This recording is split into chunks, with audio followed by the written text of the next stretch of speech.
안녕하세요, 캠핑랩입니다.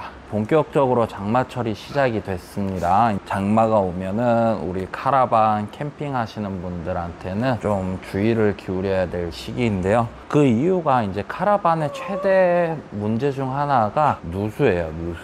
왜 누수가 제일 무섭냐면, 정기적인 트러블이 나는 것들은 제품을 고치면은 대부분 해소가 돼요. 근데 누수 같은 경우에는 바로 확인이 되지 않았다면은 벽체를 손상시키고 구조적인 이제 나무나 기둥들 이런 것들을 손상을 시켜서 추가 비용 발생이 될 수밖에 없어요. 그렇기 때문에 누수 발생이 되는 게 제일 머리가 아픈 거고, 그 누수 발생 같은 경우에는 확인을 하면 최대한 빠르게 조치를 취해 주셔야 됩니다. 근데 보통 장마철 같은 경우가 되면은, 장마 기간이 뭐 보름이다 하면은 보름 동안 캠핑을 안 가시는 분들이 많아요. 왜? 캠핑 가봤자 비만 오니까.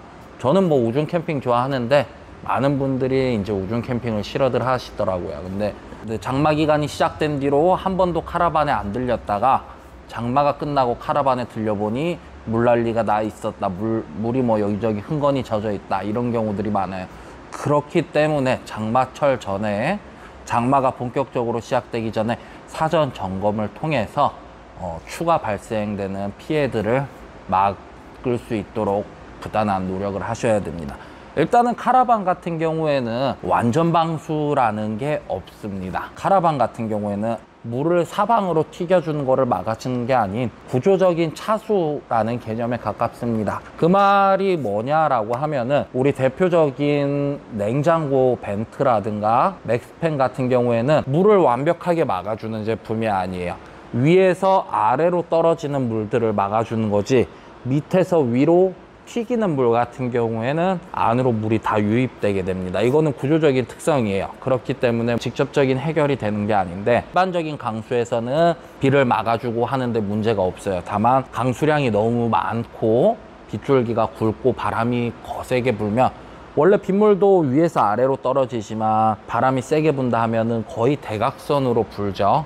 그리고 빗줄기도 굵으면은 천장에 떨어졌다가 위로 다시 튀죠. 그렇기 때문에 내 카라반의 실링이 문제가 없더라도 누수가 발생이 될 수 있어요. 사전에 점검을 하셔야 되고, 그러면은 장마철에 우리는 뭘 대비해야 될까부터 먼저 시작하도록 하겠습니다. 일단 사전 점검을 통해 가지고 카라반에 누수가 있는지 없는지 먼저 체크를 하셔야 됩니다. 누수가 있다라고 판단이 되는 부분들은 사전에 수리를 하셔야 되고요. 만약에 없다 하더라도 혹시 모르니 한 번씩 점검을 해주시는 게 제일 좋죠. 그 다음 두 번째로, 이제 누수 점검 수리가 끝났다고 했을 때 기준으로 장마철에 카라반 보관 방법을 알려드릴게요. 카라반 같은 경우에는 보통 뭐 요거는 장난감이라서 뭐 세부하게 나와 있지는 않지만, 카라반을 주차를 할 때 기준으로 카라반을 우리는 수평을 맞춰서 주차를 합니다. 근데 이게 장마철에는 매우 안 좋은 습관이에요. 왜냐면은 우리 천장에는 구조물들이 있고, 또 어느 업체에서는 쫄대를 통해서 천장에다가 배선들을 시공을 하곤 해요. 그리고 또 루프 에어컨이 있는데, 고급형 카라반 같은 경우에는 내부 구조물이 조금 하중 지지가 약해요. 그래서 루프형 에어컨이 있을 때 천장 가운데가 처지기도 합니다. 그게 뭐 당장에 문제가 생기는 건 아니지만, 우리가 이렇게 수평을 정확하게 맞춰 놓고 주차를 하게 되면은 비가 가운데로 고이게 돼요. 보이게 되면서 실링들도 물에 계속 머금으면 좋을 건 하나도 없습니다. 그렇기 때문에 장마철 말고도 평상시에 장기 주차를 한다 하면 앞이나 뒤 한쪽으로 기울여 주시는 게 좋습니다. 이렇게 기울여만 놓더라도 물들이 다 흘러가겠죠. 근데 저는 지금 많은 분들한테 앞으로 기울여요, 뒤로 기울여요 했을 때 뒤로 기울이라고 합니다. 왜냐면은 국내에서 전면창, 햇기창이 있는 카라반들 누수 사례가 너무 많아요. 그렇기 때문에 만에 하나라도 피해를 줄이려고 하고자 카라반을 살짝 뒤로 기울여 주시면 물이 거의 다 뒤로 빠지기 때문에 천장에서 발생되는 누수를 많이 줄여주게 됩니다. 두 번째로는 카라반 창문 종류들을 다 꼼꼼히 닫아주세요. 완벽하게. 우리 카라반 창문 같은 경우에 거의, 이건 대부분 알고 계실 텐데, 카라반 창문 시건 장치를 보면은 특히 유럽식들이요, 1단 락이 있고 2단 락이 있어요. 1단 락 같은 경우에는 환기 모드라고 해서 창문이 아주 미세하게 열려 있어요. 그래서 끝까지 당긴 다음 끝에다가 걸어줘야지 물도 안 들어오고 먼지도 안 들어옵니다. 환기 모드로만 잠가 놓고 다니시는 분들이 있는데, 그런 분들이 한 달 동안 카라반 세워놓고 나서 보면은 안에 송진가루나 먼지가 가득 찬 경우가 많아요. 먼지가 그렇게 유입될 수 있다는 건 빗물도 유입될 수 있다는 거니까 항상 꼭꼭 잠가 주시고요. 그리고 그 다음 세 번째, 카라반을 장기 보관할 때는 사이드 브레이크를 풀어 주셔야 됩니다. 사이드 브레이크는 장기 주차만이 아니더라도 제가 주변 분들한테 하는 이야기들인데, 주차를 해놓고 보관할 때 급격한 경사가 아니라면은 고인목을 사용하시고 아웃트리거를 내려놓으라고 해요. 그 이유는 우리 카라반 같은 경우에 구형 브레이크 방식이에요. 드럼 브레이크 방식인데, 요즘 차들은 다 디스크 브레이크죠. 이 드럼 브레이크 같은 경우에는 부식이 좀 더 쉽게 발생이 돼요. 근데 습기가 많고 지금같이 그 습기가 몇 날 며칠 동안 이어지는 장마철에는 이 습기로 인해 브레이크 패드와 드럼이 다 있는 상태에서 부식이 발생되고 고착이 되고, 나중에 사이드 브레이크를 풀어도 브레이크 자체는 풀렸으나 패드는 드럼에 붙어 있는 그런 상태가 발생될 수도 있습니다. 그렇게 되면은 브레이크 패드를 갈아야 되는데, 이 패드 또한 솔직하게 알코 거 좀 단가가 많이 비싸죠. 뭐 브레이크도 항상 장기 주차를 하게 된다면은 브레이크를 걸고 주차를 한 다음 고인목을 받쳐 놓고 아웃트리거를 내려주고 사이드 브레이크를 다시 풀어준다.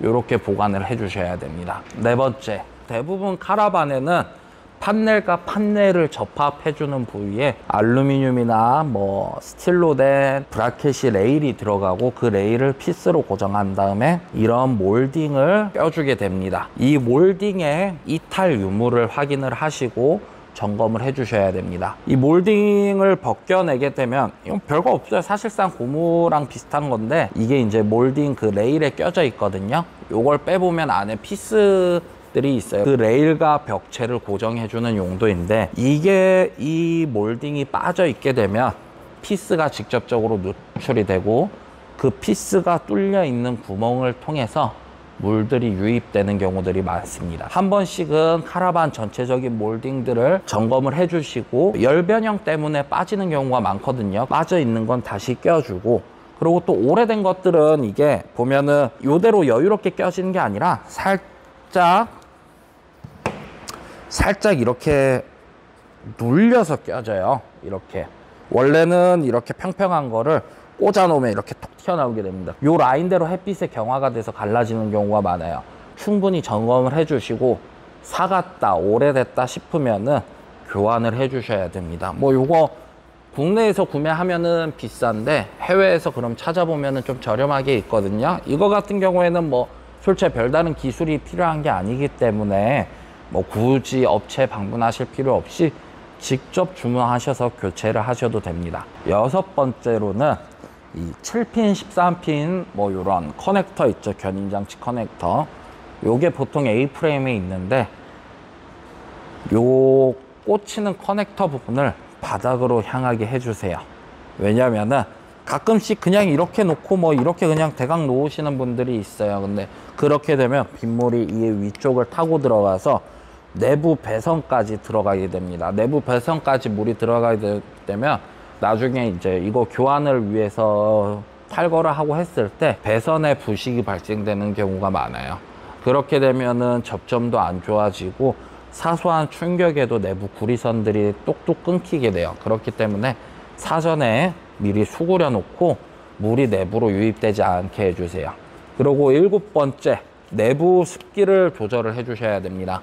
뭐 우리도 장마철 되면 빨래가 안 마르고 집이 꿉꿉하죠.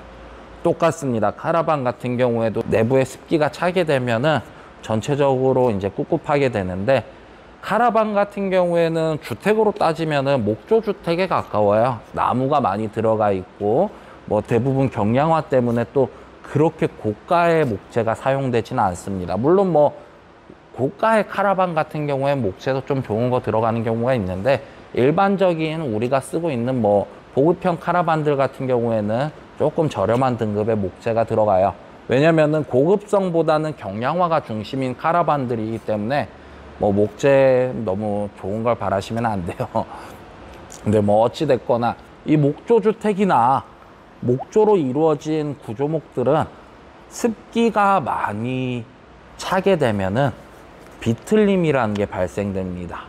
그렇기 때문에 항시 어느 정도의 습도를 유지를 해줘야 되고, 너무 습하게 된 또 문제고, 너무 건조해도 나무가 터지거나 이런 문제가 발생될 수 있습니다.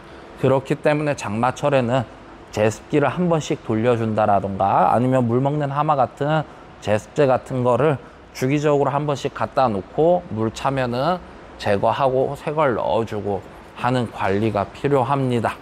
그리고 마지막 여덟 번째는 뭐 약간의 재료는 필요해요. 방청윤화를 한다. 뭐 습한 계절이면은 뭐 그전에는 멀쩡하던 뭐 물건들도 녹이 쓸고 합니다. 그렇기 때문에 녹이 쓸기 시작하면은 정상적인 작동을 안 하는 제품들이 많아요. 뭐 대표적인 걸로 전동 발판이라던가 아웃트리거, 전동 어닝이라든가, 물기를 많이 머금게 되고 부식이 발생되고 하면은, 부식이 발생되면 그냥 녹슬기만 하면 다행인데 녹슬면서 서로 붙어버려요. 그렇게 되면 우리가 아웃트리거를 피려고 하는데 아웃트리거가 안 접히고 안 펴지고 하는 경우들도 있고, 전동 발판도 똑같습니다. 그렇기 때문에 사전에 장마철이 시작되기 전에, 습해지기 전에 아웃트리거와 전동 발판, 뭐 커플러 쪽, 요런 윤활이 필요한 쪽에는 충분한 방청 윤활 작업을 사전에 해 주셔야 됩니다.